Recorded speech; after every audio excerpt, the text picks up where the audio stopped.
Here we go. Ladies and gentlemen, welcome to Decoding the Talmud, our 6-week tour inside the story, substance, and significance of the book that defines Judaism. Today we are doing lesson 3. And the title of this evening's lesson is Decrypting the Mishnah, because we are going to be exploring how the sages studied, debated, and understood the Mishnah.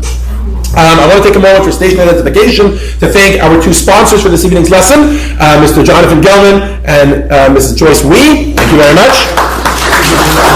We really appreciate your support. And if you'd like to sponsor next week's lesson, please let me know.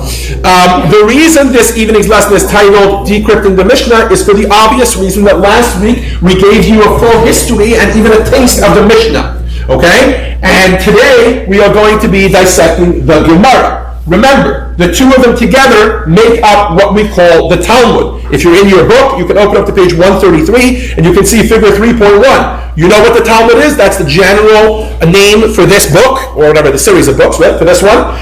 You know what the Mishnah is. Let me open up to the page we're going to be doing today. This is a Tractate Pesachim, I prepared specially. And this is the page we're going to be doing today in the Talmud, okay? So the first 4 lines is the Mishnah. Guess which Mishnah it is? The one we learned last week. Remember about Pesach and how you shouldn't eat before the Passover Seder for the afternoon before in order to have a good appetite for that night, and about Kiddush and about reclining and all that? Don't worry, we'll do a little review, okay? But that's the Mishnah, and then the rest of the page right there is Gemara, okay? And that's the theme of today's lesson. Together, these 2 make up the Talmud, and you'll remember that last week I introduced you to the last term on page 77 in that figure, which is Shas. Shas is an acronym for Shisha Sidarim, or Shisha Sidre, which means the 6 orders. Everybody remember the menorah? The 6 branches? Beautiful. That is Shas. Okay.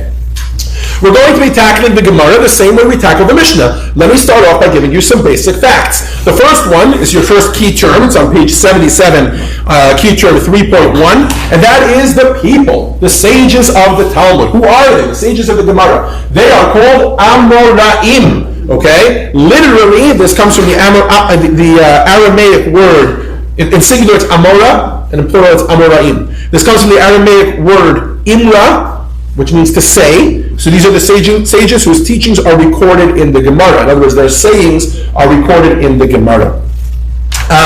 So that's the first piece of information we need. When did they live? These Amoraim lived over 3 centuries. All right. So right after the Mishnah was completed, starts the era of the Talmud. In fact, next week when we do some of the history of it, we're going to learn that there's a couple of characters that are kind of, you find them towards the end of the Mishnah era and the beginning of the Gemara era, so they can actually be quoted in both. Most notably, Rav, whose actual name was Abba Aricha. We'll learn about him next week. Okay? Now, these 3 centuries are obviously starting from around 200 BCE, right? Because that's about halfway through the Second Temple era. Does everybody remember last week? We learned about the timeline there. And going until about 100 CE. Okay? So that's roughly the period over which these sages are studying the Mishnah and analyzing the Mishnah, and then eventually we'll get to the composition of the Gemara and how all that gets written down. What are they doing? They are attempting to do one thing, which is interpreting the Mishnah. Now, I want to clarify that. It's important that whenever you talk about a book, you know what that book is. Now, you would be forgiven for saying, I open up this book, I start reading from the top of the page, I get 5 lines down, I think I'm still reading the same book. Remember, you're not. You're reading about 4 centuries later, and it's doing a very different thing. Can anybody remind me what we learned last week? What is the Mishnah? A book of? Law. Very good. Oral law. Yes, it's the first recording of oral law, but it's primarily laws. It's going to tell you how many cups of wine you should drink, should you recline, which blessings you make. That's what the book is going to tell you, right? What is the book of Gemara? Not a book of law. I want to clarify that right now, because if you come to studying Gemara and you think you're studying a book of law, it will be extremely frustrating for you, because they're not on the same page literally as you. They're not trying to study law. The Gemara is, and I will say this twice, it is a book recording the conversation of Amoraim, that's these folks, as they are analyzing and understanding and unpacking the Mishnah. That's what it is. It's a recording of the analysis of the Mishnah. Okay? It's a record of painstaking efforts by a group of sages over a couple hundred years, right? Trying to understand the Mishnah. So it's very different. The Mishnah reads like a book of laws. Do this, do that, etc. Now granted, it's very concise. It assumes you know the written law, etc., etc. But that's the way the Mishnah reads, right? The Gemara reads like a conversation. It's going to read like a record, a transcript of a conversation that weaves in and out, and by the way, spans multiple generations. More about that next week when we talk about the history. Okay, how do they do this? How are they going to analyze the Mishnah? They are going to do this by a series of questions and then answers. Okay, so they're going to take a look at the Mishnah. We started this exercise last week, and they're going to ask as many questions as they can on the Mishnah. Hey, this seems interesting, that seems interesting.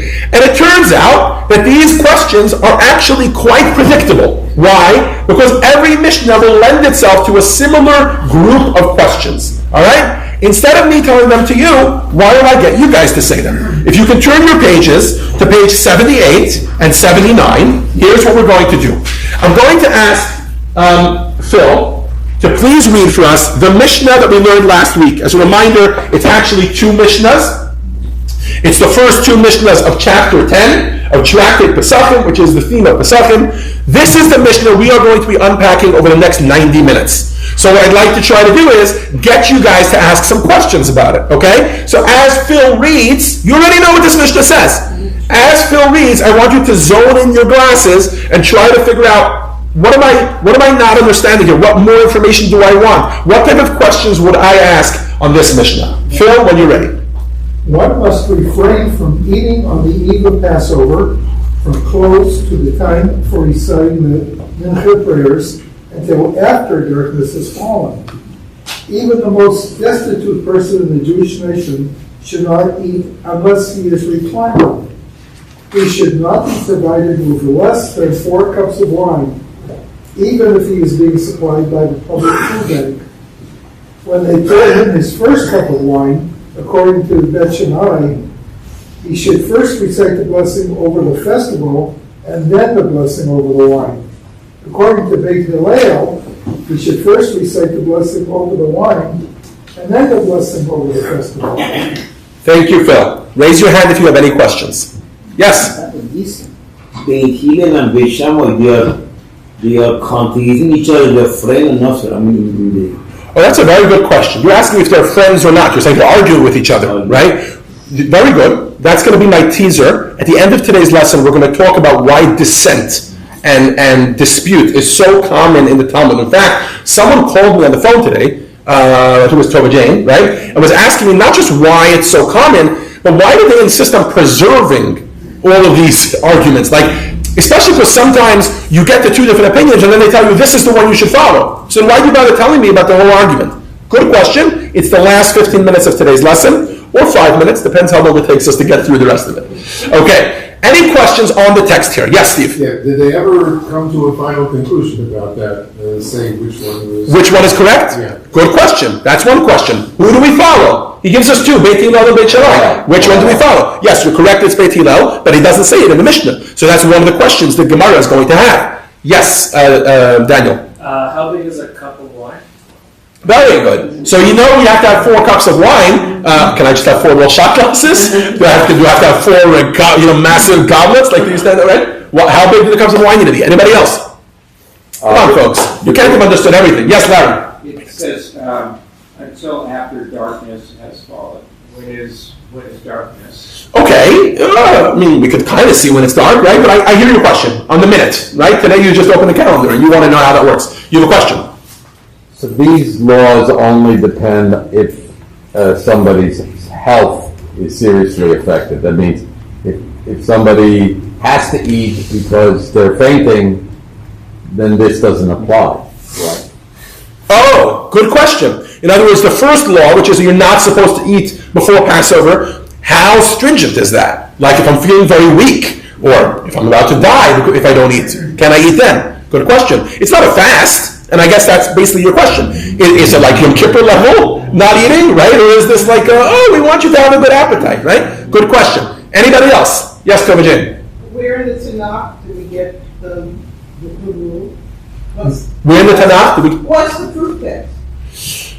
Okay. I'm going to invalidate that question. Somebody asked a similar question on the Zoom. I also invalidated it. Can anybody tell me why I'm invalidating Tova Jane's question? Because you don't like Tova Jane. No, heaven forbid.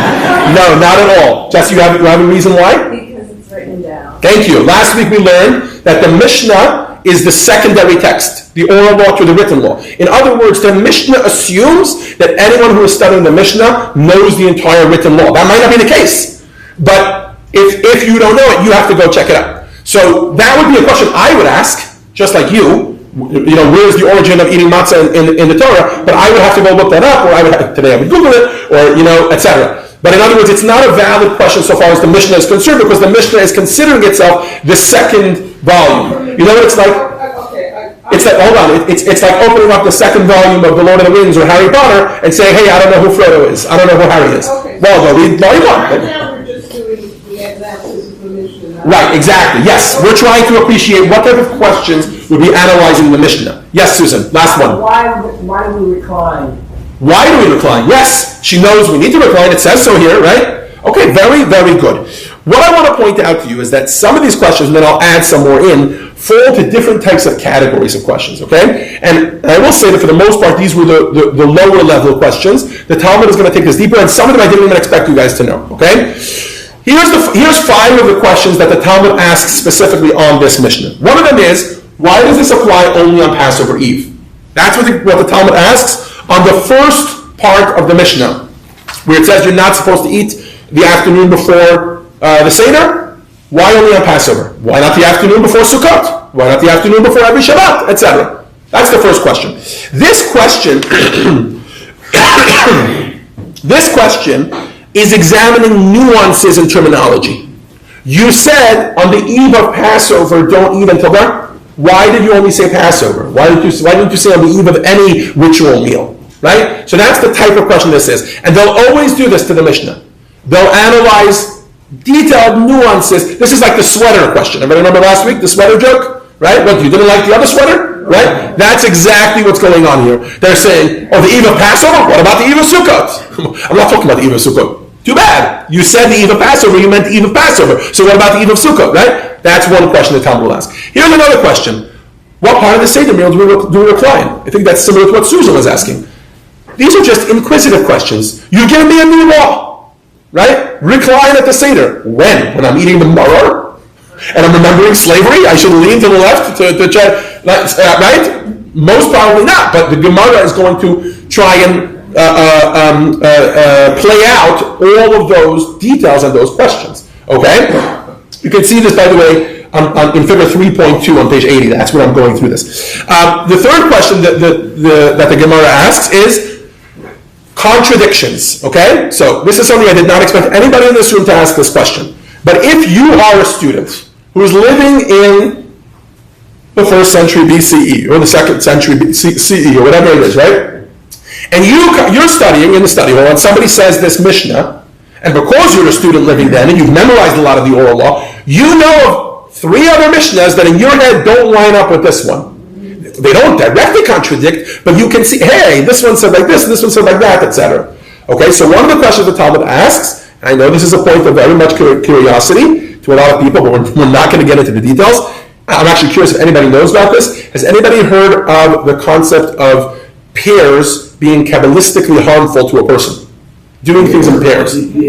Pairs means doing things, it's called zugot in Hebrew. Doing things in even numbers. Let me ask you a question. Does anybody know when you boil eggs, you're not supposed to boil them in even numbers? Has anybody ever heard of that before? No. Nobody. Okay. Jews do not boil eggs in even numbers. We only do 3 and 5 and 7, etc. We don't boil them in 2, 4, or 6. Why? Kabbalistically it's supposed to be harmful for you, etc. And that same thing applies to all even numbers. Okay? I don't expect anybody to know that.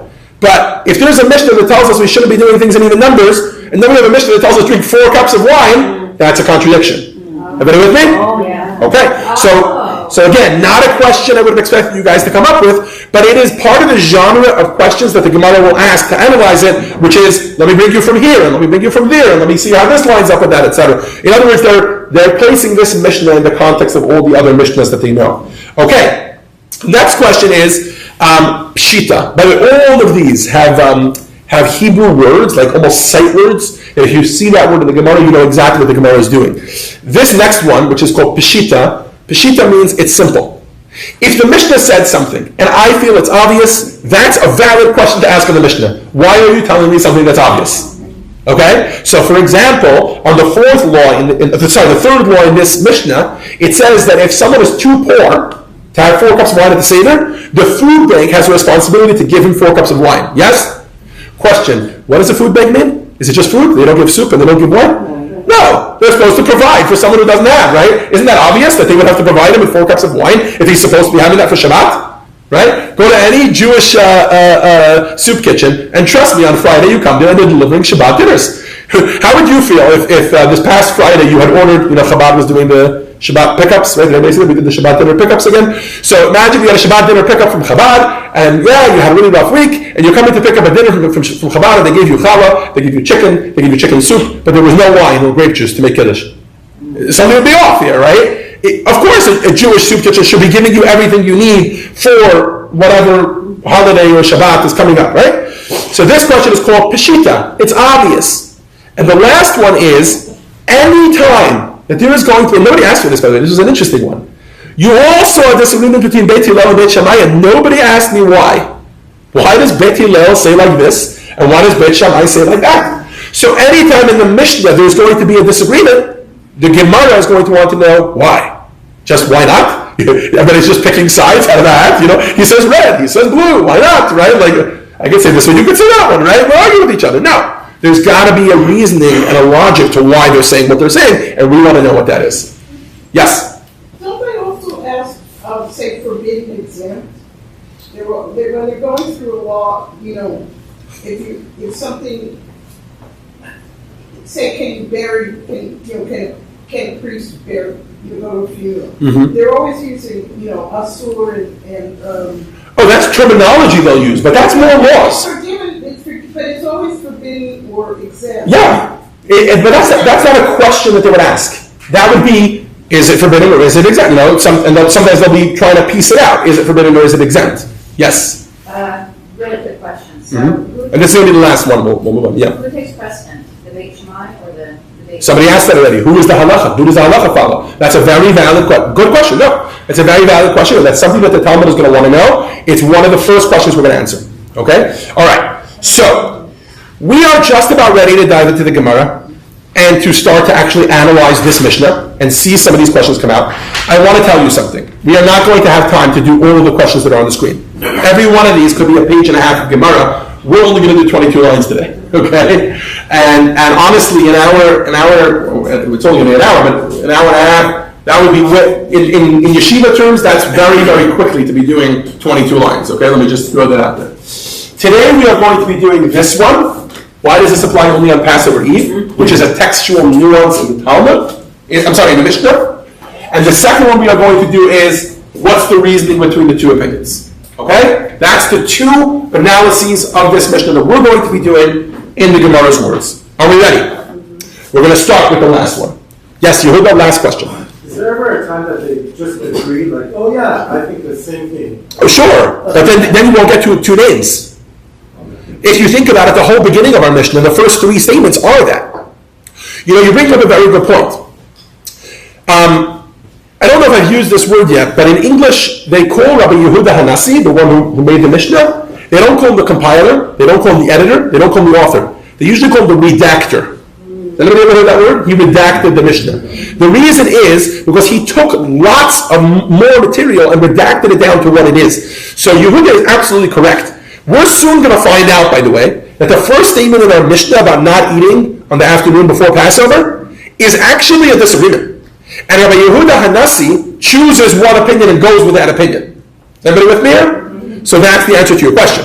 So in that case, so if everybody's in agreement, he would just say it. I don't know if you remember last week we introduced the term Stam Mishnah, just an unmarked, unnamed opinion. That's how he would say it. And the same thing, if there were 2 opinions and he's ruling like one of them and saying this is what we should follow, he would also put it without a name. So that's a good question. Thank you. Okay. Are we ready to dive into the analyses? Okay, I need to give you one more piece of information, okay? This one's interesting. This one's fascinating, actually. And it ties into that word redacting, Okay? I'm going, and it's your next key term. It's on page 82. It's called a beraita. Okay? A beraita is as follows. The braitot are a collection. Okay, so the word beraita, singular braita, plural braitot, comes from the Aramaic word bera. Bera means outside. Okay, and what it's referring to is, it's referring to the teachings of the sages of the Mishnaic period that were excluded from the body of the Mishnah. Anybody have a favorite movie, like a real cult classic? The Big Lebowski. Big Lebowski? I don't know if that one has it. Does the Big Lebowski have an extended cut? Like on the DVD, if you buy a DVD? I don't think so. Definitely some like the bigger ones, like the Avengers movies or the Harry Potter movies. Dune. What was that? Dune has an extended cut. What is the extended cut? You buy the DVD, they got the 90-minute or usually 2 hour, 2.5 hour movie on it, and then they have, listen, we had so much fun making this movie. We really had 3.5 hours worth of edited film that was like a good movie. But then we realized nobody's watching a movie, at least in the theater, for 3.5 hours, unless they're like Avengers crazy, fans, whatever it is, right? So what they do is they give you like the extended version, and they say, listen, this is all the things we cut out in order to get to what we have, right? And if a movie or a TV show makes it big enough, there will be a lot of cuts that people get more and more interested in because they buy into the character so much they want to know more and more about the things that weren't put in. That's what baraitas are. Okay? In other words, Rabbi Yehuda Hanassi put together the Mishnah. He redacted it from thousands and thousands of braitas. Why? Because remember, and we read about a little bit about this last week. Remember, he wasn't the first one to do this. Everybody had their teachings that they were repeating from their teachers before them. He was the first one to write down, by the way. He was the first one to write down, but he was not the first one to say, hey, I'm organizing teachings in a certain way. Everybody was doing that. Everybody was memorizing it, right? There were these memorizers. And he was the first one to publish an official text and to do it so painstakingly and so beautifully that he then wrote it down, and then that one became universally accepted, and all the other ones kind of became like second fiddle to that. Okay? So those are what we are calling the braitas. Now, a lot of what he wrote, there's actually extended cut braitas of the Mishnah. Okay? Now, as you start analyzing in the Gemara, the Mishnah, if you're a sage living in the Gemara times and trying to analyze a Mishnah, a braita is going to be an amazing tool to have, right? You might not have it, by the way. It wasn't as widespread. Like you'll see in the Gemara, there's an assumption that everybody knows every Mishnah. There is no such assumption with regards to braitas. Like, you're not expected to have known every single little tradition that there was here and there of the way people were passing things down. But once the Mishnah was accepted, everybody was expected to know that. Okay? So these braitas become very, very valuable as we see in text 2. Marilyn, one refresh, please. Braita usage, page 82. The Amorim who came after Rabbi Yehuda Hanassi had much need for these braitot.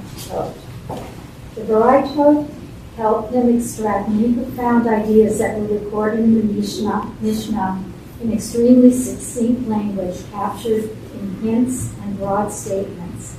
Using these braitot, the Amorim were able to extrapolate, develop fresh insight, and extract secondary deviations from the Mishnah laws.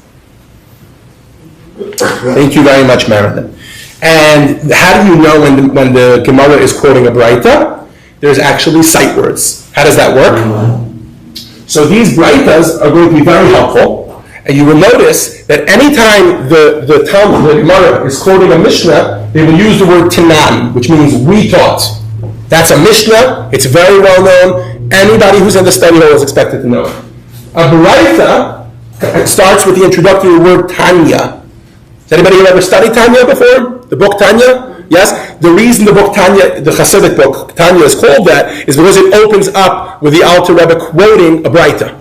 So it starts over that word Tanya. Tanya literally means it was taught. It was taught as opposed to we were taught. And this means a Mishnah is coming up. This means a braita is coming up. By the way, there's also other ones. There's Tanya, Rabbanan. All of those mean a braita is being quoted now. That means it's going to be less commonly known. It will show you, who asked me, you're asking about the written law, right? It will sometimes show you the biblical derivation. There will be alternate opinions that you didn't see in the Mishnah, like Yehuda was saying. right, that we're not even aware of. We'll find out, when Rebbe put this in, he was quoting one of two opinions. There will always be reasoning. Who asks for the reasoning of Beit Shammai and Beit Hillel? That will be in the Breita, and context. Like if it's part of something larger, that will also be in the Breita. Okay, the reason I introduced you to Breitot is because we're about to see a Breita in action. Okay? The first analysis of our Mishnah that we are going to do is, we are going to try and understand the reasoning of Beit Shammai and Beit Hillel. Okay? The house of Shammai and the house of Hillel. Now, I need to remind you what they say, yes? Figure 3.4 is a reprise of text 1, but we don't need to read the whole thing. We just need to read the last paragraph. Let me remind you. When they pour him the first cup of wine, according to Beit Shammai, he should first recite the blessing over the festival, and then the blessing over the wine. According to Beit Hillel, he should first recite the blessing over the wine, and then the blessing over the festival. Right about now, they just seem like random opinions out of a hat, right? Let's go into a Breita. Text 3 is going to be our first Breita. I'm going to ask Malka to read it for us. And then we're going to see a video where they're really going to explain to you what happened in this Breita. Okay, so if you're not following fully what Malka's reading, that's fine. Figure 3.5 will be very helpful to you. That's the Haggadah. It's open to the first page. When you're making Kiddush, right, the first step, it's called Kaddish, and you see the few blessings right there. Malka, when you're ready, please introduce us to the Breita. Tanu Rabbanan. Our rabbis taught these are the matters of the dispute between Beit Shammai and Beit Hillel with regard to the halacha of the meal. Beit Shammai says, when reciting Kiddush over wine, one recites a blessing over the sanctification of the day, and thereafter recites a blessing over the wine, because A, the day causes the wine to come before the meal. Furthermore, B, the day has already been sanctified and the wine has not yet arrived. Beit Hillel says one recites the blessing over the wine and thereafter recites a blessing over the day because A, the wine causes Kiddush to be recited. Alternatively, B, the blessing over the wine is recited frequently and the blessing over the day is not recited frequently. And there is a general principle. When a frequent practice and an infrequent practice coincide, the frequent practice takes precedent over the infrequent practice. And the last two lines is, a few people asked this question. Is in accordance with the statement of Beit Hillel. The halacha, which means the halachic ruling, the thing we actually follow is in accordance with Beit Hillel in this case. Okay, so the Breita gave us a lot of things. First of all, the Breita gave us two reasonings behind Beit Hillel's opinion. The Breita gave us two reasonings behind Beit Shammai's opinion, and then the Breita gave us the final ruling. A lot of new information we learned from this extended cut, yes? Okay. I would like you all to turn to page 87. While we watch the video, I'd like you to try and do your best to fill out this exercise. What are the arguments, the logic behind, the two logics behind Beit Shammai and Beit Hillel? Please turn your attention to the video screens. Oh man. That means the audio is not working, right? You know what? It's not that important. The video is not that important. I'm serious. I wasn't that impressed with the video as it is. I can let it play while I'll kind of narrate what's going on. All right? There we go.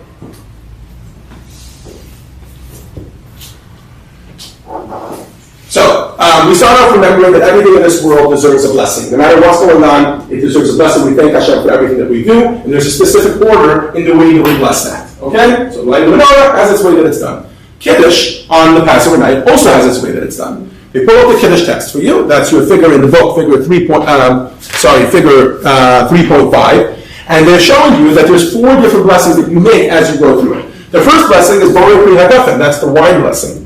The second blessing is the Passover blessing. It's a blessing that you make thanking God for Passover. The third one is thanking God for bringing you back to this day, the Shehachiyanu blessing. You might be familiar with that one.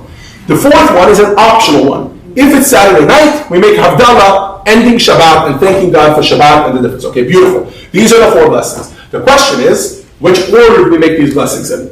There's discussion about these 2 as well. But in the Gemara, they're mainly going to discuss the top 2. Okay? What are the opinions? Beit Shammai says, let's give him a chance to catch up to me. See, I should have been a narrator for this video. So Beit Shammai and Beit Hillel argue about this. Beit Shammai says, first we do the blessing on the festival, then we do the blessing on the wine. Beit Hillel says, first we do the blessing on the wine, Then we do the blessing on the festival. The question is, why? Here come the two opinions. And the Talmud gives them to you. Beit Shammai, the first argument goes as follows. Beit Shammai says, you know why we make the festival first? Because the festival is what's bringing us here to begin with. Why are we standing here with a cup of wine? Because it's a festival. Because it's Pesach. Right? That's why we make that one first, and then the wine comes later as a result of the fact of making Kiddush. Beit Hillel says, hold on a second. That's not true. The festival actually started a couple hours ago, and we didn't make Kiddush. The only reason you started making Kiddush is because you have a cup of wine in front of you. So the cup of wine is actually what brings the Kiddush and what makes you make a blessing on the festival. So the cup of wine, the blessing on the wine should come first, then you will bless it on the festival. Beit Shammai says, I have another opinion. Here's how it goes. He says, let's talk chronologically which one comes first. If you have two gifts that were given to you, and someone first gave you a gift of Passover, then gave you a gift of wine, chronologically, that's how they come. The holiday starts first. A couple hours later, we start with a cup of wine. So you should first thank for the first gift, then you should thank for the second gift, right? So you start off with the day, then you start off with the wine. Beit Hillel counters and says, who decided we should just start with a few hours? Why don't you look at, in general, in Jewish society, which one is more frequent?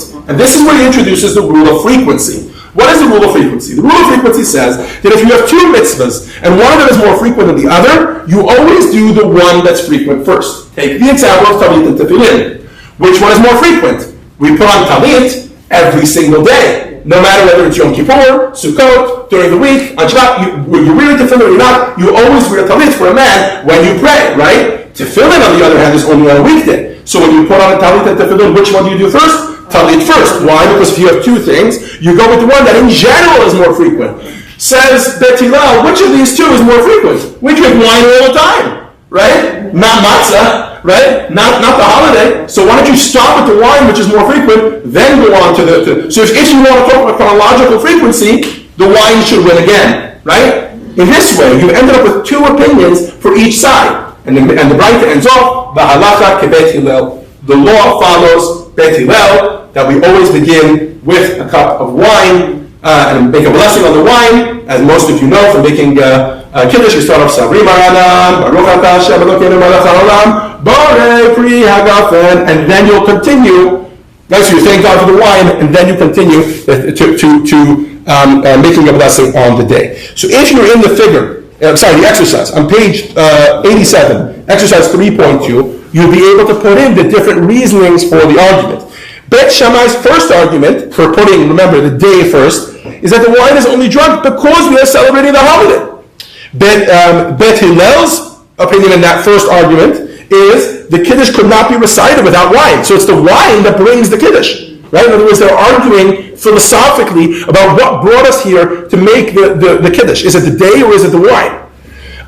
The second argument would be about frequency. Beit Shammai says, hey, right now let's talk about what came first. Two gifts. The first gift that came is the gift of the holiday. Let's thank for that. And then let's move on to thanking for the wine. And Beit Hillel says, broaden your vision. It's about, in general, which one is more frequent. Wine is much more frequent than the holiday of Passover, so therefore we're going to make that blessing first. Everybody with me here? Okay. A little bit more detail than you wanted?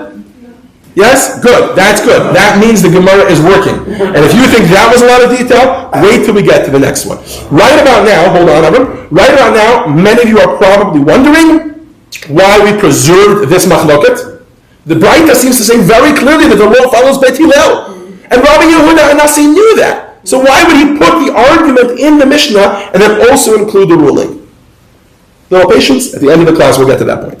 Yes, Avi, a quick question. Any reason when we are doing the Kiddush on Shabbat, Erev Shabbat, on Shabbat now we are doing, why this has to be, comes out of the wine should be able to go on the sausage? Good question. It's totally off topic. So we're going to leave it out of today's class. Okay, he was asking why the wine overflows over the cup. Okay, we want our blessings to overflow. That's the basic answer. But it's totally off topic, so I'm going to leave it off now. For now, especially because we're tight on time. Okay, everybody with me so far? All right. This concludes the one piece of Gemara that you have learned. If this was your first time learning Gemara, you've done it successfully. What happened? The Gemara saw an argument in the Mishnah.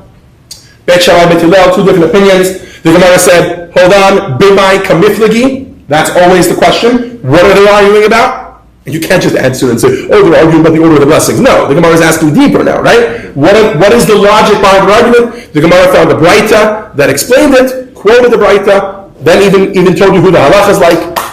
We're done for now with the machloket, with the disagreement of opinions. Machloket is the Hebrew word for an argument or a disagreement of opinion. Okay? Beautiful. I promised you we would also deal with the textual nuance at the beginning of the Mishnah. All right. This is going to be your first Talmudic sugya. Okay? What you just did was a simple shtickle of Gemara, which means like a little piece of Gemara. That's what they call it. Okay? A shtickle. It's a Yiddish word. A little shtickle of Gemara. What we're going to do now is called a sugya. Okay? A sugya is much more complicated. It's your next key term. It's on page 89. A sugya literally means a path or a walk. Okay? And the reason it's called that is because it's a long Talmudic discussion that is usually going to meander its way back and forth and back and forth and back and forth until it reaches where it wants to get to. Okay? Now, a sugya, can I throw more Yiddish in here? Anybody from more Yiddish? This will double as a Yiddish class? Yes. Before you start a really complicated sugya, and by the way, the one we're going to do today is 22 lines. You can actually see it in the actual page of the Talmud if you want. On page 104 and 105, you can see the diagram of what it looks like in there. The shaded area is the part we're going to be doing. And the sugya is going to take you back and forth and back and forth. Why do I say that? Because it's important that while that's happening, are you ready? You halt cup. Anybody know what that means? Halt cup. It's Yiddish. Anybody know what cup means? Yeah. Cup is a head. Very good. No, not keep your mind open. Halt cup literally means to hold your head. Very good, Shimon, hold your head. What does it mean? It means don't let yourself get distracted. Hold your head and focus as we're going to go. Don't lose sight of the ball. Imagine this as a tennis match, by the way. At the end of the lesson, they're going to do it on the PowerPoint like a tennis match when we summarize. But keep your eye on the ball. Now we're here. Now we're there. But don't forget about there. And then now we're back here. But don't forget about here, etc. Okay? It almost feels like you literally need to hold your head. Okay? The part of the Mishnah, right? On page 89, you can see we're reprising text 1. Is that a word? Reprising? I don't know if that's a word. It's a word now, right? Okay. Arve Pesachim, the first line is, one must refrain from eating on the eve of Passover from close to the time of reciting the Mincha prayers until after darkness has fallen. Okay. The goal of this meandering sugya is going to be to try to understand something. I just mentioned to Yehuda that sometimes Rabbi Yehuda Hanassi, the redactor of the Mishnah, will quote a statement in the Talmud, in the Mishnah, as if this is the only opinion there is. In other words, a stam Mishnah, unmarked, unnamed, but really he's ruling according to one of two. Okay? There isn't a Braita that talks about the exact topic of our Mishnah, about eating on Erev Pesach, eating the afternoon before Passover. There's no Braita that talks about it. But there's a Braita that talks about something else, that has an argument in it, between two people. And what the Gemara is going to try and understand from this whole sugya is, who is the opinion that the Mishnah is following? Okay? The way that the Gemara is going to do this is with something called a diuk. Diuk is a Hebrew word. It's your next key term. It literally means precision, and it means that you're going to make a precise examination of a particular textual nuance, and from that you're going to build a whole case. Similar to the sweater, right? What? You didn't like the other sweater? Right? Same idea. Eve of Passover. What? You don't like all the other nights? Right? Same idea. A very specific textual nuance. A diuk is one of the greatest tools in the toolbox of the Amora. Svetlana, can you read for us all about a diuk in text 4 on page 91? Every word of the Mishnah was precisely weighed and measured. Hence, even the most far-reaching conclusions may be drawn not only from the wording of the Mishnah, but also from the way it uses language, from expressions that the Mishnah could have used but did not use, and from the order in which things are mentioned. All these elements comprise the basis for the characteristic Talmudic study called diuk, precision. Okay.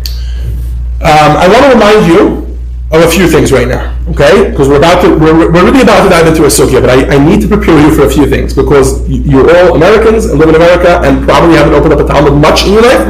It's some assumption that I may do. I know there's some of you that have, but I need to tell you a few things. Number one is, I want to remind you that the Mishnah is not a book of law.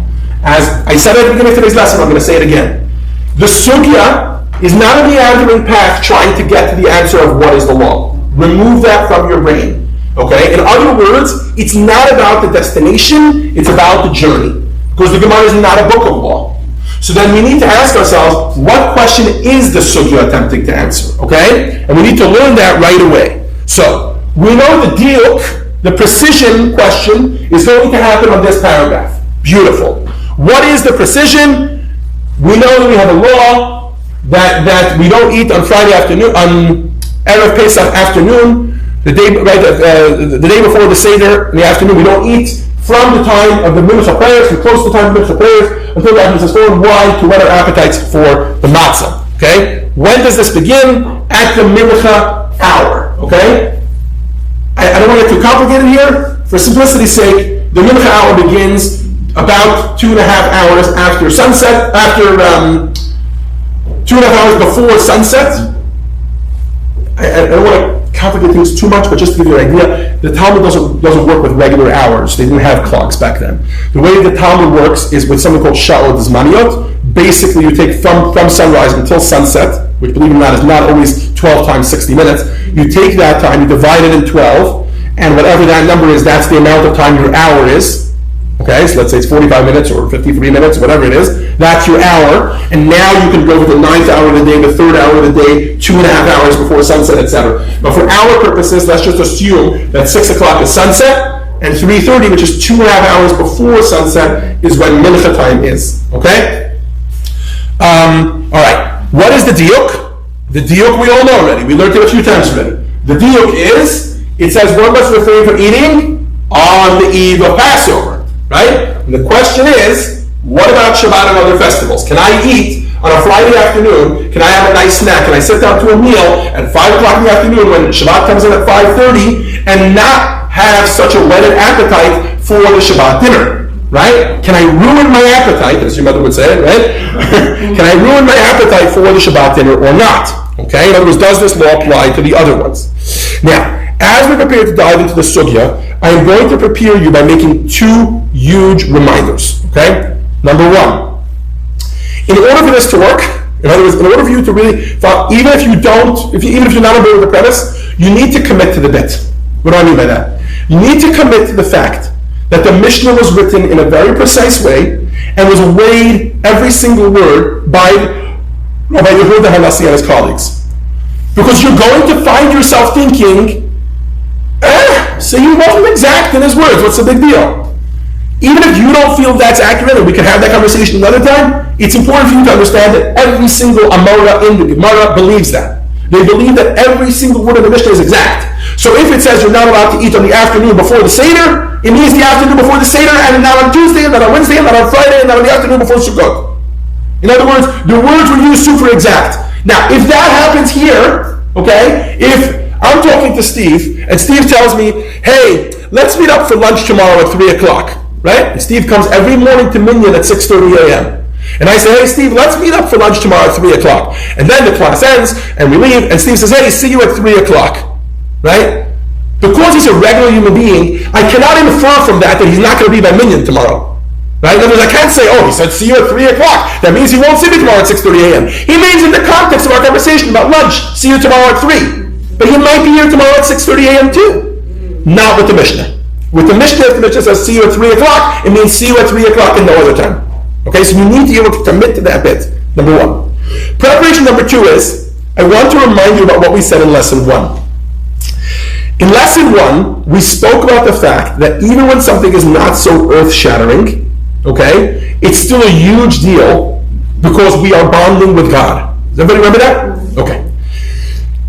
The sugya that we are going to learn is going to be so technical. By the end of it, you're not going to end up with some sort of major moral or ethical solution to the hostage crisis in Gaza.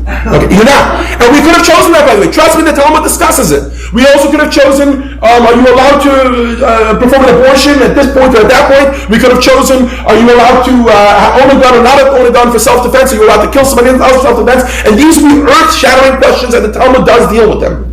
And in many other courses, those are the ones we choose. The reason in this course we chose something so technical It's because we want to emphasize the point that even though we're going to go on this long back and forth about something so technical, you are going through a journey of bonding with God. Okay? In yeshiva study halls, when I studied this in yeshiva, and even till today, if I do it in my house, you can ask my wife, I often tune out. My brain goes into a place where I need a hot cup, and I'm so focused on what's going on here that I'm not even aware of my surroundings, not even aware if something else can happen. And that's a huge, huge thing. That's what I'm looking to achieve. In other words, it's not about whether, and then 20 minutes later you ask me, so what did the Gemara conclude? And I might tell you, no idea. And that doesn't change anything about the journey that I was just in. Because in the journey that I was just in, what I was doing was bonding with God. Remember we said, the first word of the Ten Commandments is an abbreviation to the words, Ana nafshi kitabit yahavit. I have put myself into the words of Torah. So when I process the words of God's Torah through my brain, I'm bonding with God. Okay? I'll share with you just a fun anecdote that came to me in the middle of the Zoom class. Not now, but at the end of the Zoom. No questions until the end. I really need everybody with me. I want to share with you a fun anecdote, which I think a lot of you will appreciate. When I was in yeshiva, we had different characters for teachers, etc. One of them was a guy by the name of Rabbi Yisrael Segal. I remember his name till today. I can copy his voice, and I can tell you exactly what it would sound like.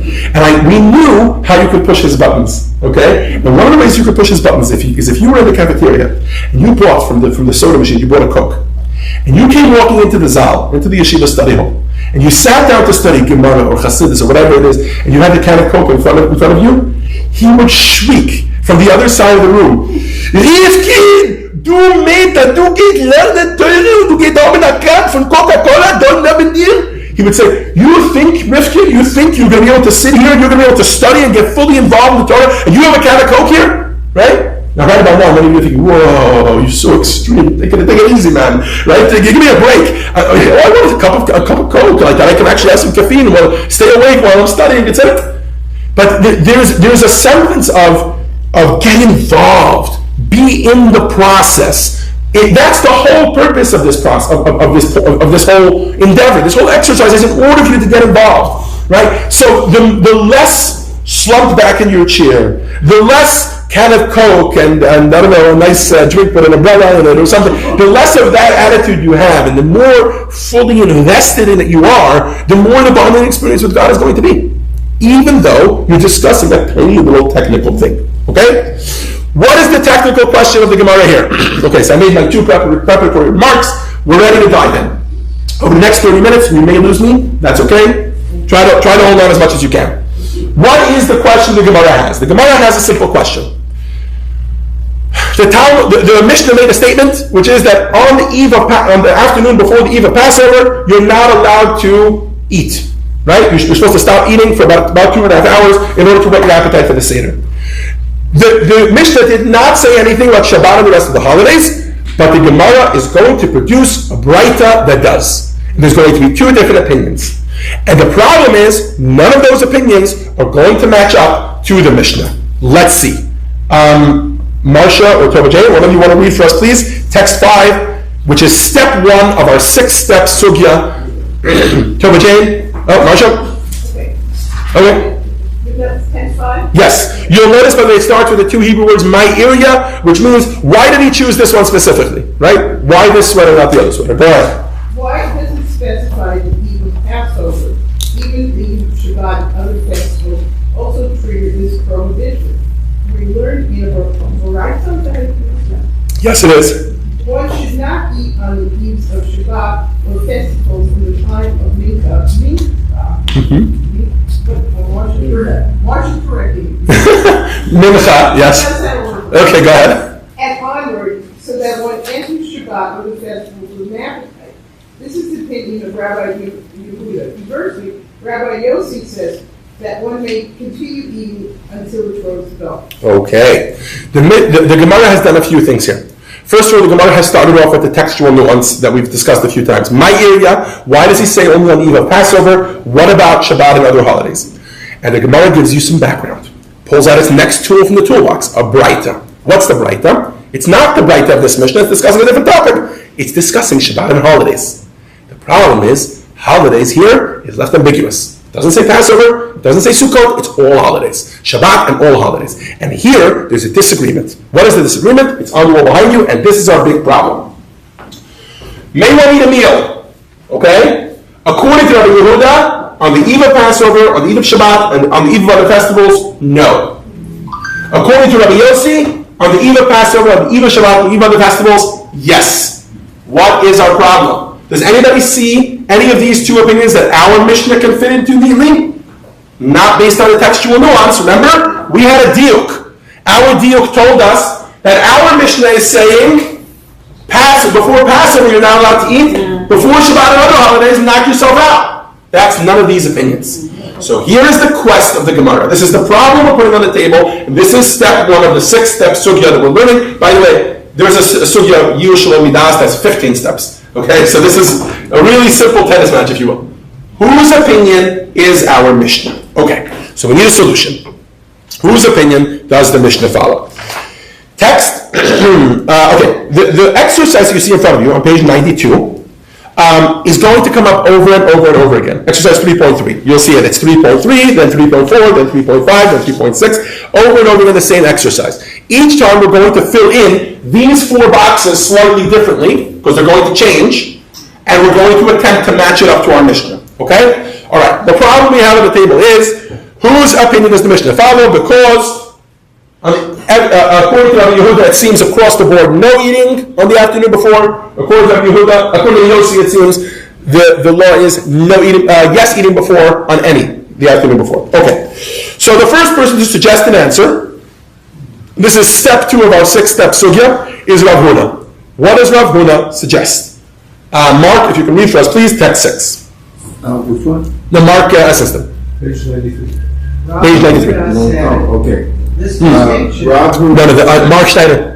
The other Mark, please. Sorry. Go ahead. No, you go ahead, Mark.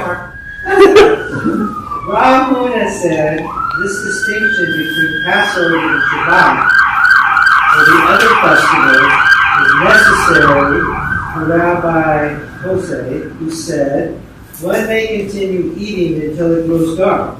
That will apply to the eve of Shabbat and other festivals, and on the eve of Passover, he will concede that it is prohibited due to the obligation to eat matzah. Okay, so the Gemara's first solution, first I want to take a moment to thank God now that these sirens are not coming here. They're going somewhere else, and I hope everybody's well. Okay, good. The Gemara's first attempt at an answer from Rav Huna goes as follows. We got to challenge some sort of an assumption, right? The assumption he challenges is right here. Okay? Take a look back at the text of the Braita, which was text 5. The Braita said, please provide the text you'd like me to consider. I need the text. No, thank you. No, thank you. We can do this on our own without AI. Okay. This is the original intelligence. We don't need the artificial stuff. Okay. The Braita in text 5, which was quoted, right, stated Shabbat and the holidays ambiguously. Right? It didn't say which holidays. Our assumption was that Rabbi Yossi and Rabbi Yehuda were both including Passover in holidays. Said Rabbi Yehuda, who says, I want to go with this.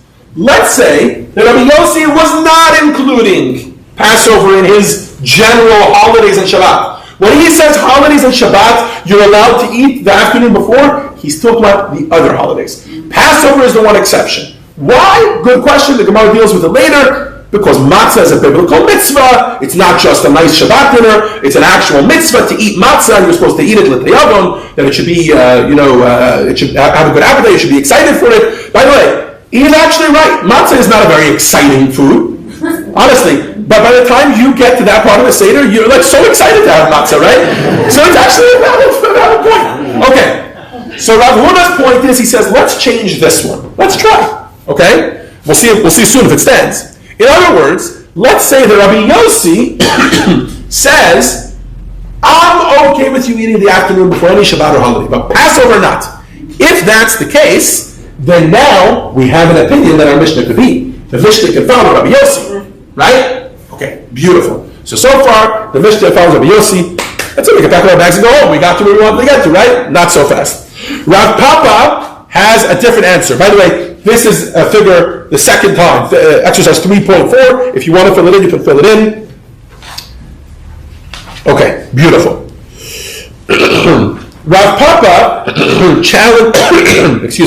Rav Papa challenges that assumption, okay? In other words, Rav Papa says, I have a different assumption I want to challenge. All right? And this is a really cool one, because I bet you none of you noticed this. I pulled this right out in front of you. It was on the slide, it was in the text, and none of you noticed it.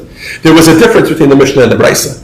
Rav Papa, who's paid the big bucks, noticed it. What is it? Okay? Rav Papa noticed, and you can go back and check these texts, my friends, that in the Mishnah it says, one must refrain from eating on the eve of Passover from close to the time for reciting the Mincha. And the Braita said one should not eat on the eve of Shabbat or festivals from the time of Mincha. Ooh, says Rav Papa, I see some wiggle room there. Maybe from the time of Mincha and from close to the time of Mincha are not the same thing. Remember I told you the time of Mincha is 3:30? Maybe let's introduce a 3 o'clock. So in other words, maybe what I can tell you is that the difference here, I'm going to challenge the assumption now of Rabbi Yossi. Let's keep Rabbi Yossi as he is. Okay? Let's leave Rabbi Yossi as he is. Rabbi Yossi says, on Passover, on Shabbat, on festivals, you're allowed to eat the afternoon before the Seder, okay? I hope everybody's healthy cut. I hope you didn't let go of Rav Huna, because we're getting at him, okay? Let's leave Rabbi Yossi as he is. What are we going to change? Rav Yehuda. Rav Yehuda said that on the eve of Shabbat and other festivals, what was the language of the Mishnah? Did I remember? Of the Braita, I'm sorry? From the time. The Braita was from the time. So he's going to say that before Shabbat and before other festivals, from 3:30 and on, you shouldn't eat. Ooh, Passover, matzah, we want to come to it with an appetite. 3 o'clock. Why? Because the Mishnah used the term close to the time of Mincha. So he says maybe that's the difference, right? And if that's the case, how does this follow through? It means Rabbi Yehuda is the one that would now match up together with our Mishnah. The Mishnah can follow Rabbi Yehuda. Why? Because the Mishnah is saying that on the eve of Passover, from close to the time of Mincha, look how detailed this diok is now. From close to the time of Mincha, you're not allowed to eat. On every other Shabbat and holiday, from the time of Mincha, you're not allowed to eat. In other words, the Mishnah is not saying that you're allowed to eat on those other days. Look at that, just like that, our snack on Friday afternoon is all done, right? The Mishnah is saying you just have an extra half an hour to eat on those other days. Right? So all of a sudden the diuk became a much finer diuk. Okay? Now, the mincha time is around 3:30 p.m., about 2.5 hours before sunset, which, I want to give you another random piece of information, seems random now, will be very important soon, which is 9.5 hours into the day. 3:30 is 9.5 hours into the day. Okay? So our Papa says, maybe that's how we can get the Mishnah to follow Yehuda. And if you want to now, you can fill out exercise 3.5 based on the chart the way it is now. So, Rav Yehuda would say on the eve of Passover, you're not allowed to eat from 3 o'clock. On the eve of Shabbat and other holidays, you're not allowed to eat from 3:30. And Rav Yossi would say, you're allowed to eat by both of them, yes and yes. Perfect.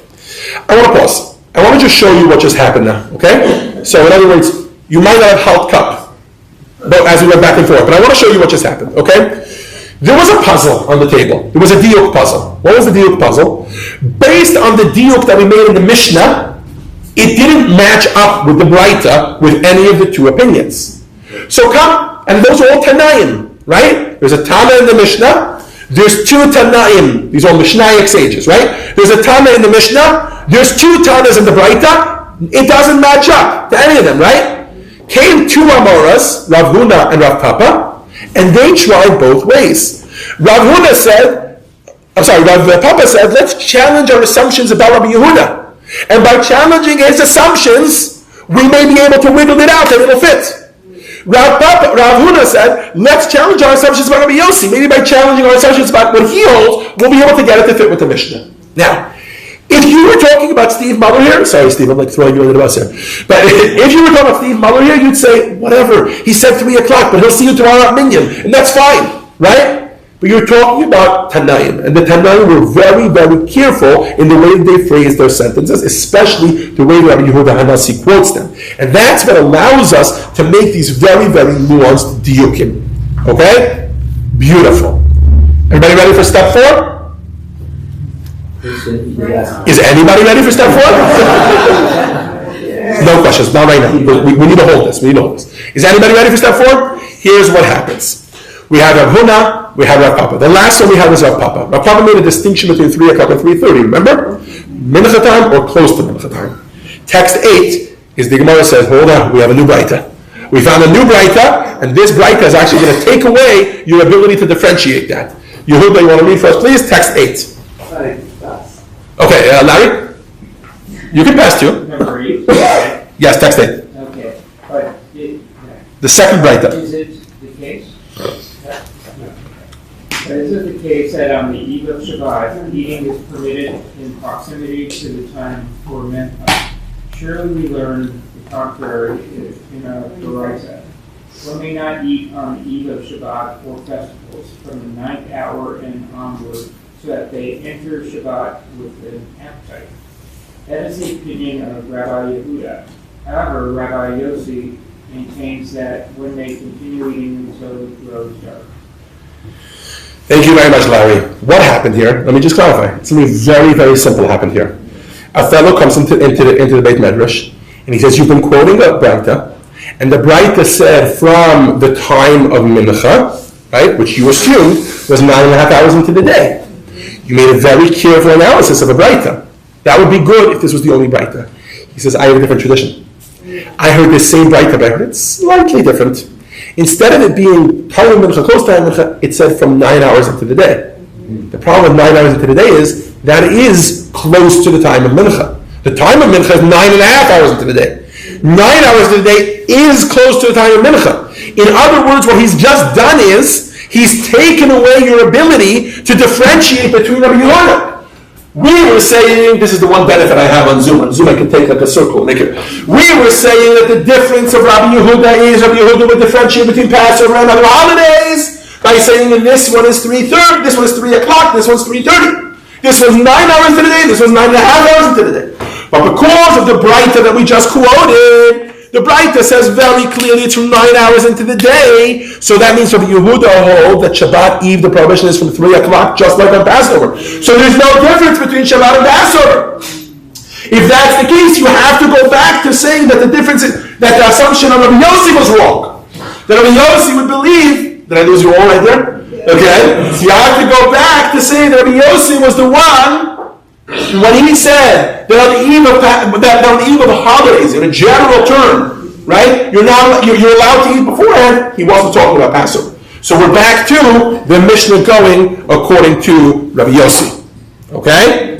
All right. Now, if you think that a whole bunch of rabbis, thousands of rabbis, in a Beit Medrash, in a study hall, are about to just allow a new Braita to come forward and not challenge it, you better have another thought coming. My Zutra challenges it. Where are we here? Lyle, you want to read first, please? Text 9. This is step 5. We're almost done, guys. If you lost me, just hold on a little bit. Marzutra said, who can tell us whether this Baraita is accurate? Perhaps it is erroneous. In his Hebrew words, he says, who says this one is the Machavarta, and this is the Mitaretzta, and this is the Meshabeshta? That's the good one and the bad one. The correct one and the erroneous one. In other words, you have two versions of the same Braita. One of them said, from the time of Mincha, which we know is 9.5 hours into the day. One of them said, from 9 hours into the day. Which one is the correct version of the Braita? Why did you assume that the second version was the correct one? Right? Now, what happens if you follow him all the way down the path? What happens? If you say, according to Marzutra's challenge, okay, that the second Braita is actually erroneous, so it's not from 9 hours into the day, it's actually from the time of Mincha and on, right? So then that allows us to make that difference in Rabbi Yehuda again, which allows us to keep Rabbi Yossi simple, which tells us that the Mishnah would go according to Rabbi Yehuda again. All right? But here comes the final nail in the coffin. In step 6, which is text 10, Daniel, Greta, what are you? Maremar's statement. Maremar, something that it was Rav Yemar, responded, I visited the public lecture of Rav Pinchas, son of Rav Ami. There a reciter arose and recited the same Braita in the presence of Rav Pinchas, and he accepted. If so, we indeed have a difficulty with Rav Papa's suggestion. Rav Luna's answer is therefore more plausible. Says Mareimar, you want to know who says? I say. I was there. I was in the study hall of Rav Pinchas Brei Rabami. Rav Pinchas Brei Rabami was a famous rabbi. And he knew the tradition. There's a reason that he became the head of the Talmudic study hall, etc. Right? And I remember that one of the repeaters of the Braitas was repeating a Braita in front of him, because this is how it went. People would repeat Braitas, all of these students would repeat Braitas, and then the leader of the study hall, who was a leader for a reason, right, he was a genius, if he accepted it, that means that's the accurate one. He says, I remember that somebody said the second Braita in front of Rabbi Pinchas Bereb Ami, and he accepted it. So that means that's the correct one. So where does this land us? Because the second Braita turns out held, it was correct. That means that you cannot differentiate, according to Rabbi Yehuda, between the eve of Passover or the eve of Shabbat and other meals. Therefore, you have to differentiate Rabbi Yossi. It must mean that Rabbi Yossi holds that on the eve of Passover you're not allowed to eat the afternoon before. And that would make our Mishnah follow the opinion of Rabbi Yossi, and so it stands. Okay? That is the conclusion of the Gemara. Alright? You may ask me, why do we care which opinion from the Braita it is? It really doesn't make a difference. There are some practical changes based on it being Rabbi Yossi would mean that we can compare it to other statements from Rabbi Yossi elsewhere in the Talmud, right? And then, beautiful. But the main point is, the Gemara was trying to get to which of these two opinions from the Braita is it? They've arrived successfully by process of elimination. Trust me, they tried very hard to make it Rabbi Yehuda, and it wasn't. And it lands now that it is Rabbi Yossi. On page 98, out of the goodness of the hearts of the people at JLI, they have summarized all 6 steps for you, okay? And out of the goodness of the hearts of the people who made the PowerPoint presentations, if you want, you could just pretend like you're at a tennis match, okay? Let me summarize what we've said until now. We started off with a ball that was smack in the middle of the court. No eating before Mincha and Passover according to the Mishnah. That was a textual analysis that we made based on the way we started, right? You can follow me. That was the problem. In step 2, which was Rav Huna's answer first, Rav Huna said, I think we can make the Mishnah Rabbi Yossi. Why? Even though it didn't really work. He said, because let's challenge our assumption. Maybe Rabbi Yossi says Passover is different. Comes Rav Papa, and Rav Papa says, no way. It's going to be Rabbi Yehuda. You know why? I have a difference that you can make Rabbi Yehuda. Every other Shabbat of the year, you're not allowed to eat from 3:30 and on. On Passover, you're not allowed to eat from 3 o'clock and on. Says Mar Zutra, hold on a second, but I have a clear Braita for you that tells you that it's from 9 hours until the day and on. So you can't make a difference between Passover and the rest. So it must be that it's back to being Rabbi Yossi. Our Mishnah is back to being Rabbi Yossi. Says Meremar, now I think it was Mar Zutra, says Mar Zutra, who says that was the proper version of the Braita. You just assume that without, so let's go back to putting it on Rabbi Yehuda. Maybe that was an erroneous Braita. Comes Meremar, the last one, yeah? Oh, I have all the links right here. Comes Meremar, and Meremar says, I was in the study hall of Pinchas Bereb Yamai, and I saw clearly that was the correct version, and therefore must mean the Mishnah goes according to Rabbi Yossi. I want to say something, by the way. Rav Huna and Rav Papa, these are like some of the biggest heavy hitters. Their names are probably mentioned over 200 times in the Talmud. Okay, there's some pretty heavy hitters, both of them. I actually think one of the most beautiful things of this is the fact that when one of them is wrong, like when the logical premises, the sugya arrives at a conclusion, they're able to say, look, I really tried very hard for the other case, but I was just arguing, quote unquote, devil's advocate, right? And now I'm letting it let go, and let's go with what we've just established. I think that's also one of the most beautiful things. Anyways, and this is the conclusion of this sugya. Right about now, a lot of you are wondering a couple of things. First of all, what was the point of all that? Right? Now, I already gave you one important thing to remember. The point of all that, and I really don't know how many of you were actually following every step of the way. Okay? But trust me, when I was 13, 14 years old, the order technically is, when Menachem now is in first grade, he's just studying Chumash, because he already finished his Hebrew, he knows how to read Hebrew fluently, and now they're studying Chumash, which goes together with Hebrew language, because they're studying the Torah. Okay. Next year he'll continue to study Chumash and maybe start Mishnayot, in other words, the Mishnah. In 2nd and 3rd grade, they'll study the Mishnah. In 4th grade, I think they continue the Mishnah. Obviously, there's a lot of other subjects. I'll just go through this part with you. And in about 5th grade, the end of 4th grade, beginning of 5th grade is when you start to study Gemara. When they start you off so slow. Okay, I took you guys in and I just grabbed your hands and we dove in, and I had the help of PowerPoint slides and figures and exercises, and I think still I lost 95% of you. What I'm trying to say is like this: over time, and it's perfectly understandable that your first time you got lost.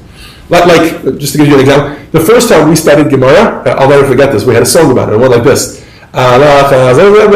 Fei Yayin Shin Zayin Rabbi Zalmanov. That was my 5th grade teacher, Rabbi Zalmanov. We used to sing about him, Fei Yayin Shin Zayin. Why? Fei Yayin Shin Zayin stood for the 4 types of letters that he would make you say, that he would make you write in your Gemara. So we didn't have actual Gemaras. We're just starting. We had these paper copies, and you would write. First of all, the Gemara doesn't have any punctuation. So he would tell you, Machapsik, make a comma, make a period, etc. As we go along. I learned in Yiddish. I went to a school that we studied in Yiddish.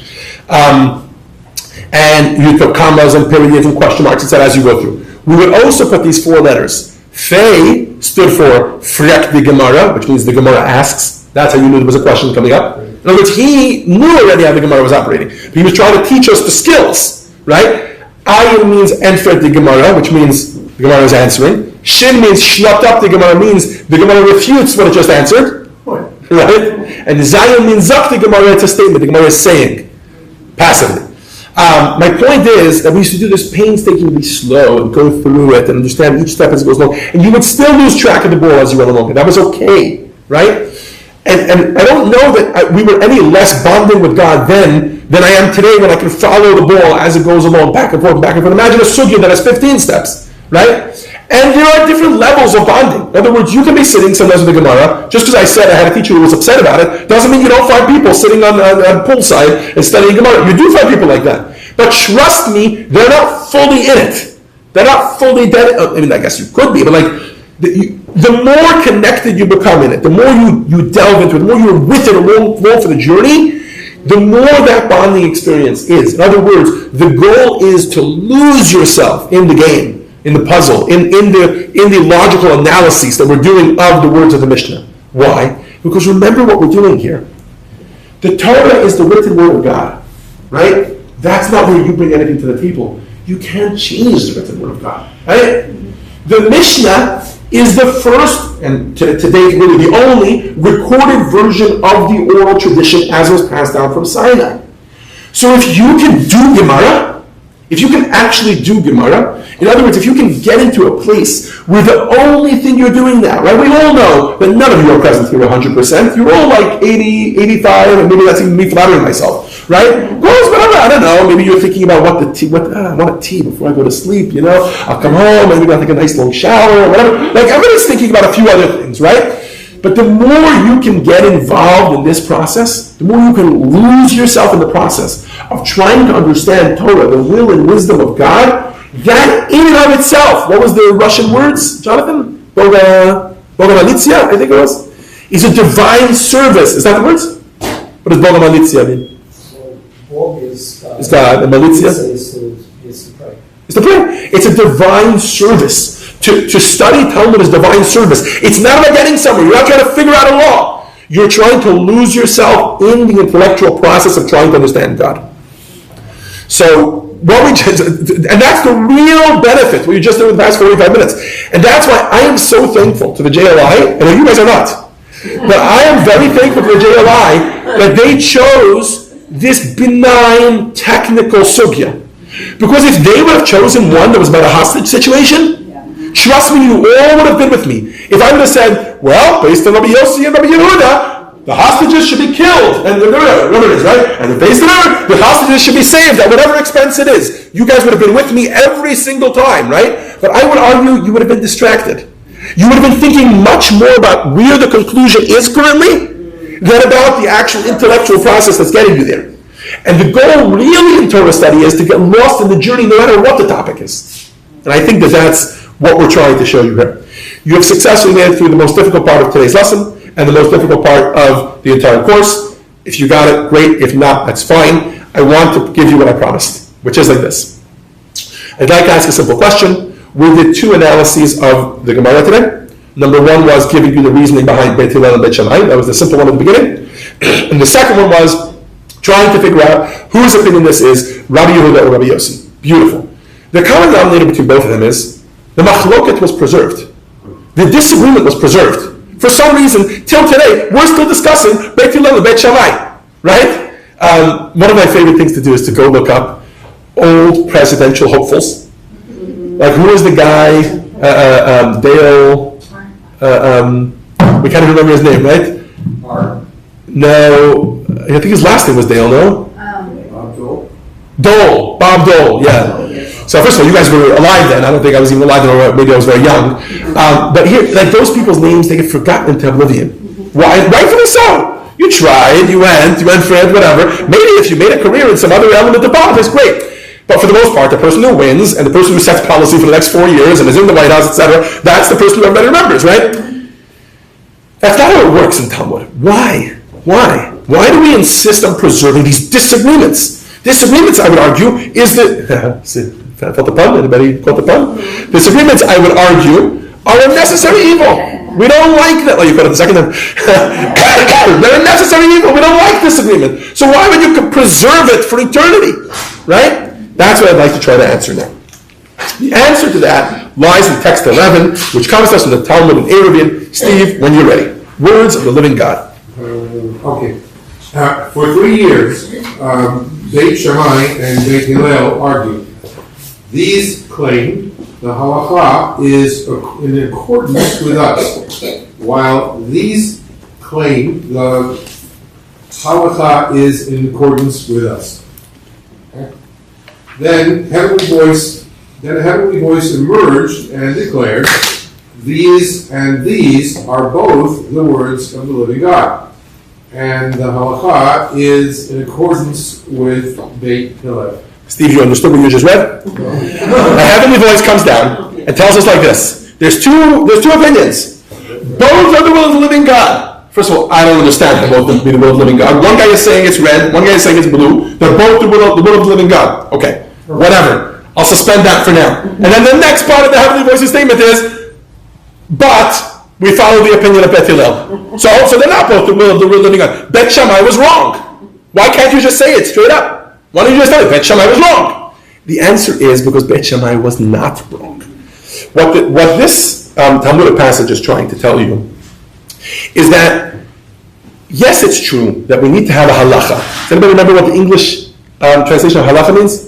To go. The way to go, the path to follow. We need to have a ruling. There needs to be, for example, let's take, I was actually going to take the menorah, 1 to 8 or 8 to 1, because that's the most famous argument between Beit Hillel and Beit Shammai. But why don't we take the one we did today? Right?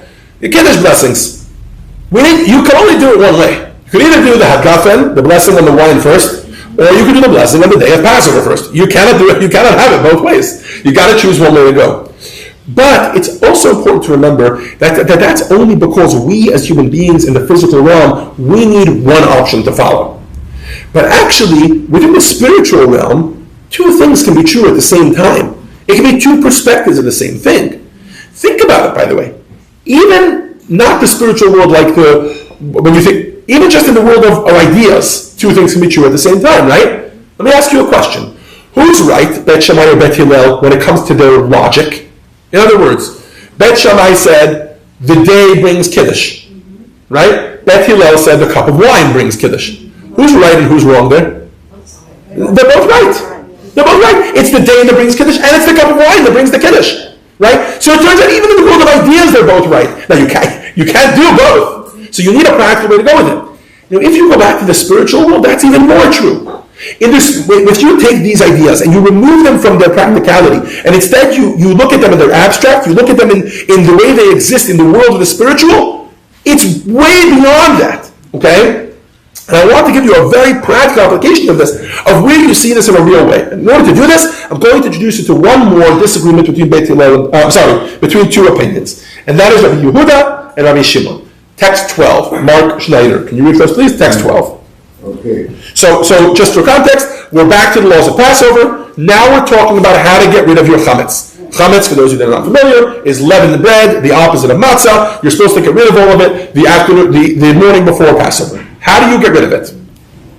Rabbi Yehuda said that the destruction of chametz can be accomplished only through burning. However, the sages said that we may also crumble it, cast it into the wind, or drop it into the sea. Those sages, but they were led by Rabbi Shimon. Okay, so we're going to call that the opinion of Rabbi Shimon. So you have Rabbi Yehuda and you have Rabbi Shimon. And they have two different opinions about how you destroy your chametz. Rabbi Yehuda says the destruction of chametz is only through burning it. Rabbi Shimon says you can crumble it and throw it into the sea, throw it into the wind, etc. Okay, let's ask the basic Gemara question. The Ma'ika Miflagi. What is the logic behind their argument? So Rabbi Yosef Rosen, one of the most, probably one of the most sharp and deep Talmudic minds to date, lived at the end of the 1900s, known as the Rogatchover Gaon, for those of you that are familiar, the genius of Rogatchover. He puts it this way in text 13, substance and form. And by the way, yeah, go ahead. Rabbi Yehuda's view that the destruction of chametz can be accomplished only through burning is intended to emphasize that the destruction must involve the obliteration of the food's very substance. Conversely, Rabbi Shimon's view is that merely destroying the food's quality constitutes a valid destruction. Thank you very much. In other words, he says, you want to know what the logic is here? It's substance versus form. Okay? In other words, destruction can either be viewed as like, okay, practically this is not a loaf of bread anymore. It's crumbled. So much of crumbs is not a loaf of bread anymore. Or it can be viewed as, no, I want to see the chemical destruction, in other words, the molecular breakdown of the bread while burning it into an entirely different thing. In other words, he says the difference is between quality or quantity. According to Rabbi Yehuda, he wanted to see a quality change. Right now this is bread, even if it's crumbs, it's bread, and want to see a change into ash. I don't want it to be bread anymore, right? According to Rabbi Shimon, he says, no, it's fine, call it whatever you want, I don't care. I want the practical usage of this as 11 pieces of bread to be gone. And if you take it and crumble it into 1,000 pieces and throw it to the wind, that's gone. I don't care, you're not collecting a whole bunch of these pieces and putting it like, anybody ever see one of these comic things where they're trying to take the shredded pieces of paper from a shredder, right, and put it back together into a document? It's impossible. You can't do that, it's practically gone, right? Okay, beautiful. Rabbi Yosef Rosen actually, in the full essay of this, does a full analysis of Rabbi Shimon and Rabbi Yehuda all over the Talmud, and he's known for this. By the way, this is called a Lishi Tasei essay, which means he says they're actually both going according to the same opinion. He says if you follow them through all their arguments throughout Shas, throughout the Talmud, you will see that they're always on the quality-quantity side. He always takes a quality approach, and he always takes a quantity approach, which is a pretty brilliant concept, and you see this all the time. The Rebbe used to do this all the time too. For example, between Bet Shammai and Bet Hillel, the Rebbe once took, I think, 10 or 15 of their arguments and showed how it was a question about potential or actual realities. What they were always arguing about was potential versus actuality. Anyways, this is what he says. Okay, now what I'd like to do with you is like this. I'd like to show you that there's actually practical relevance to the ideas behind this argument. Okay, in other words, I want to show you how these and these are both the words of the living God. Before we do that, let's remember, there has to be a halacha. There has to be a practical way to be followed. You know what the halacha is like Rabbi Shimon. If you crumble it and throw it to the wind, you're good to go. In today's lingo, you know how that goes? If you call a rabbi and tell a rabbi, I'm somewhere where I can't light a fire, what should I do for Pesach? He'll tell you, take your bread and flush it down the toilet. It's the same equivalent, crumbling it and throwing it away. It's no longer practical, right? Is it gone? No, it's not gone. That bread is somewhere, right? But you're not eating it. That's the end of it. Okay, so the halacha follows crumbling. Okay? But how about if we took this idea and we removed it into the abstract? Okay? Instead of talking about destroying chametz, let's talk about the spiritual equivalent of chametz. Has anybody ever heard of that before? What does the idea of chametz represent? Chametz represents the ego, right? The rising. Chametz is when something rises, and especially when it puffs up, just that. What's the difference in chametz and matzah? It can be the same amount of flour and water, except that the chametz rises just with hot air. That is our ego. And more generally extracted from that is the negative tendencies and habits and energy that we have within us, right? Question for the crowd. Should negative tendencies and negative habits, should they be destroyed, like burned? Or should they be crumbled as in tamed and no longer practical for the negative use, but maybe they can be rechanneled to be used for something good? Which of the two is correct? The answer is, these and these are both the words of the living God, right? Think about it yourself. There are certain tendencies in your life that for whatever reason, maybe because you're too weak to overcome them, maybe because, we all know that, right? I try to stick away from cookies, right? Why? I know that's not what I can transform. It's only bad for me, right? In other words, everybody has their things they know. Okay, for whatever reason, this one has to just be a big no-no. You know what a great example of that is? Alcoholics with alcohol, right? A person who suffers from alcoholism. That's it. They've realized alcohol is a no-no for them. Just stay far away from it. So you say to them, no, what do you mean? You can learn to just drink a little bit and use it for good, and maybe use it to they're like, no, that's not how it works. I've been down this path before. If I start to drink a little bit, I end up abusing it, and then that's the end of that, right? But that's not the case for everybody. That's not the case with everything.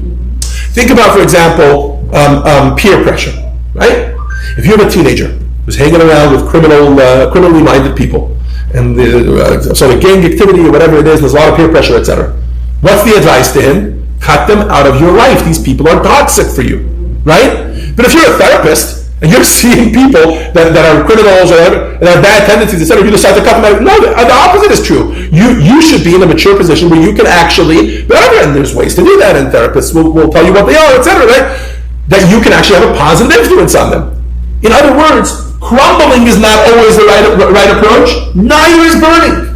These are both the words of the living God. So why preserve machloket? Why preserve diversity of opinion? Spiritual diversity? Because they are such gold. It turns out Rabbi Yossi and Rabbi Yehuda and Bet Shammai and Bet Hillel, these people are saying things that are true. They're both right. Time for a joke or no time for a joke? Yeah, we have time for a joke.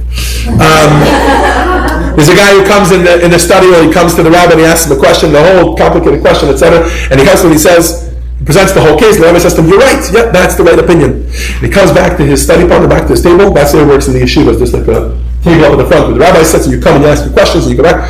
He comes back to his study partner and he says, see, the rabbi took my opinion, he said I'm right. And he says, I don't believe it. And he goes up to the rabbi to talk to him and he says to him, I can't believe you said that to him. And he presents his case for the exact opposite. And he says to him, you're right. So he goes back to his table, etc. Right, very good, Mark. They're both right, right? You gotta be right. So there was a fellow who was standing on the side observing the whole thing. He says to him, he comes over to him, he says, I don't understand. How could he be red and he be right? He said it's red, he said it's blue. How can they both be right? He looked at him and goes, you know what? You're also right.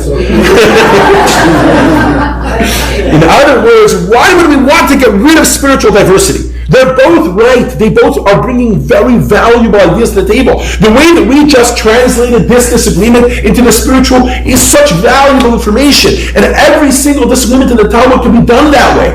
Why would you want to get rid of that? Of course you want to preserve it. Now you still want to have a halacha. You want to know what you're going to do, right? Yes. But you want to preserve these ideas. We're not going to have time for it. I was hoping we would, but we're not going to have time for it. But you can read it on your own. On page 110 in your book, till about page 117, there is one of these Lishitase examinations. Rabbi Akiva and Rabbi Yishmael are two of the most famous sages. Both actually met a tragic end. They were martyred. They're both one of the 10 martyrs that we read about on Yom Kippur. Rabbi Akiva and Rabbi Yishmael argued about many things.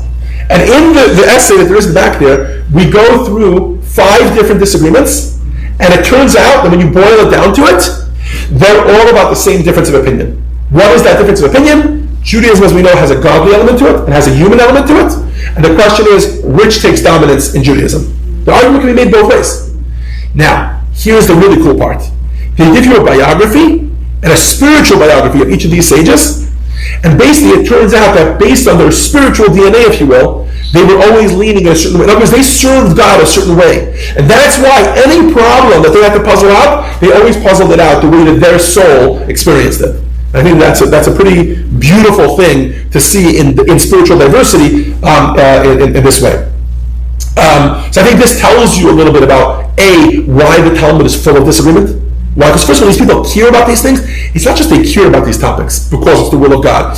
It's also that they come to it with their soul. They don't just come to it with their mind, with their heart, that they're trying to fully engage with it, etc. They come to it with their soul. So there's a certain personality that they bring to it, right? And therefore they see things differently. And that's why these differences of opinion are preserved till today. Because why would you want to get rid of that? Could be in this room, we have 20, 50 different types of spiritual personalities, and each one of you is going to relate to a different one. By the way, one of our favorite things to do in yeshiva, they never did this from the pulpit, but one of our favorite things to do in yeshiva was to say, What do you resonate with? Do you resonate with Beit Shammai, or do you resonate with Beit Hillel, etc., right? Why? Because that's your soul talking and bringing your spiritual way of experiencing it to the table. Anyways, so I hope that these last 20 minutes have done a little bit of justice to the idea of why preserve difference of opinion, and why the Talmud is so rampant with difference of opinion. Please turn your attention to the video screens for a summary of today's lesson. I think the audio is still not going to work, but we'll just let it play. You'll see it.